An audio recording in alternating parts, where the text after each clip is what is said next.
Почитувани, како што наближува 15 јули, соочувањето со граѓаните, паниката во СДС расте, па ширењето на лаги и манипулации ми стана единствен начин на делување. Во изминатите 3 години СДС целосно ја стопираше изградбата на браната, за да денес, на неколку дена пред изборите, без чувство на срам, излезат пред граѓаните и ветуваат реализација на проектот и при тоа изнесуваат еден куп лаги за да се ја покријат својата неспособност. Немајќи идеи, концепти и реализација на проектите што ги ветуваа, се зафатија за проектите на владата на ВМРО ДПМНЕ, за кои имаат 3 години да ги завршат, но како што можеме сите да посведочиме, ниту имаат капацитет, ниту волја да ги реализираат.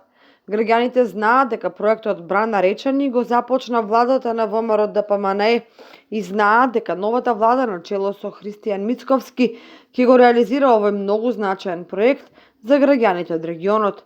Времето на лажни ветувања е завршено. Доаѓа обнова на Македонија, се вели во соопштението од Општинскиот комитет на ВМРО ДПМНЕ Кочани.